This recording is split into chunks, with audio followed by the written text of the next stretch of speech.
What's going on, everybody? My name is Jeff Bunka, and I'm here with the Fun Robotics Network at the 2026 First Mid-Atlantic District Championship at Lehigh University. I'm here with one of the strongest teams in the region, Team 316, the LUNATECS. I have Locke, Travis, and Adi who are going to be walking us through this impressive robot, Sugar Cube, here on Behind the Bumpers. All right, Locke, why don't you go ahead and get us started? Yeah, of course. So for this event, we decided to go trench and shorten our bot so we could traverse the field easier and avoid defense better. At the start of every match, we deploy our hopper and with it our intake. Adi can demonstrate that now. Our hopper slides out on two polycarbonate machined rack and pinion gears.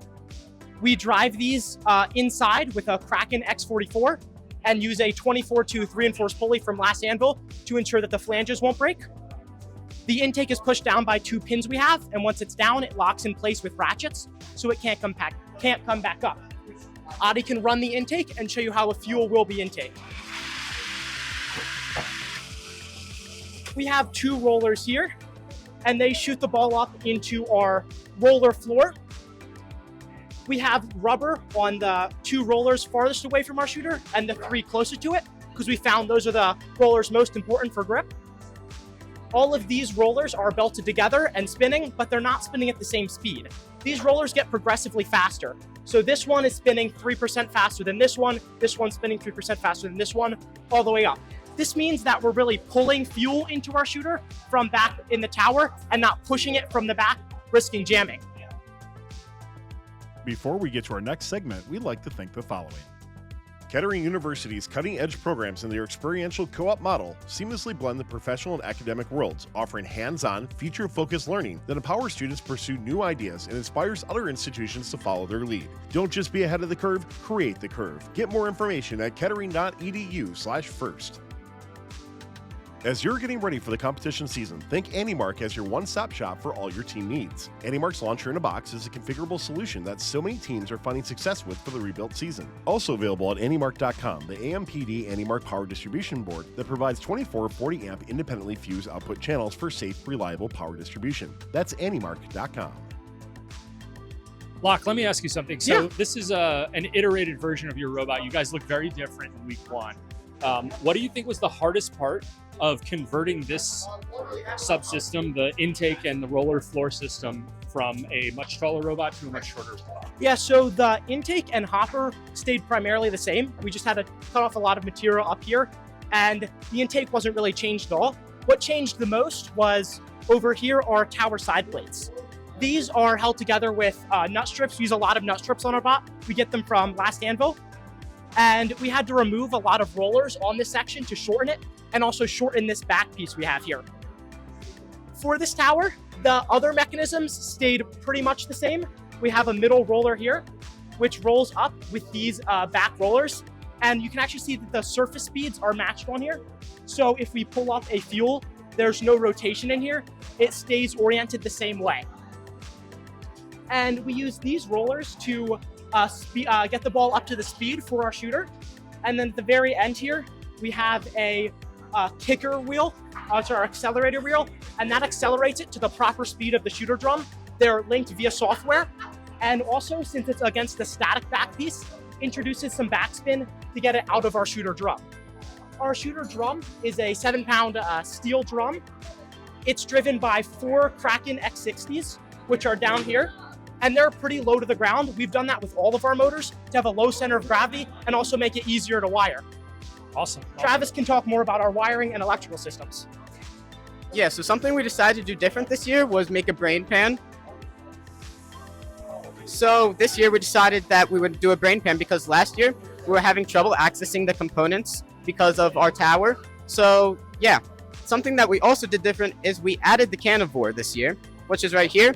And this splits up the can line into another line. So just in case our can line breaks, we can just drive around and play defense and be productive even if our can gets snipped.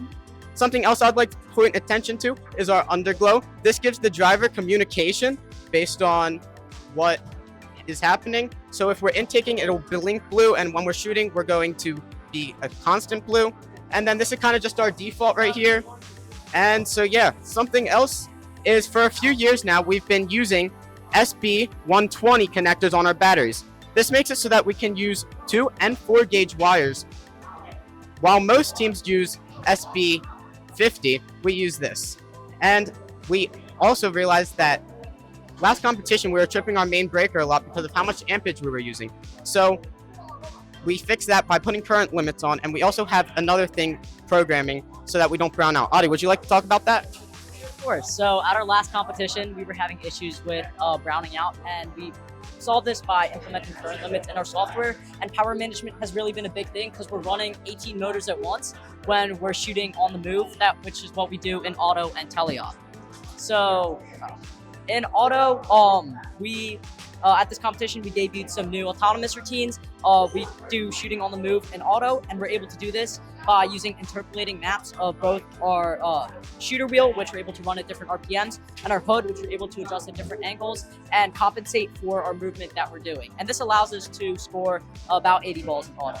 Another thing that we've done this year is try to automate all our systems as much as possible, and this allows us to only have one person primarily controlling a robot, which is our driver, and he only has to click one button for aiming. Our robot automatically knows where it is on the field by using the odometry that's fed in by our 2 limelights. So we have one limelight here facing towards the hopper and intake side.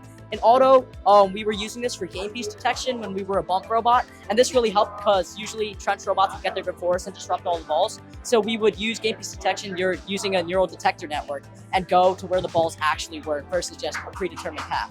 And other limelight here is on the front, and it's angled up, so it's able to see the tower from anywhere in our alliance zone. And also in teleop, another thing that we've done and found was really important this year was game piece management and time management, since they're like different shifts. And one way that we've been able to do this is in our driver station. We were able to pull game-specific data from the driver station and get the time left in our current shift. And this really helps because our operator acts as a personal drive coach to our driver and is able to tell him all the specific timings, which helps us manage our match a lot better. All right, well, that's going to do it. Another impressive machine from Team 316, the LUNATECS.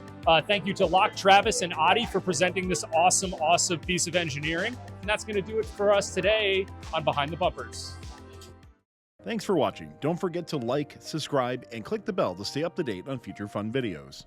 As you're getting ready for the competition season, think AndyMark as your one-stop shop for all your team needs. AndyMark's Launcher in a Box is a configurable solution that so many teams are finding success with for the rebuilt season. Also available at AndyMark.com, the AMPD AndyMark Power Distribution Board that provides 24 40-amp independently fused output channels for safe, reliable power distribution. That's AndyMark.com.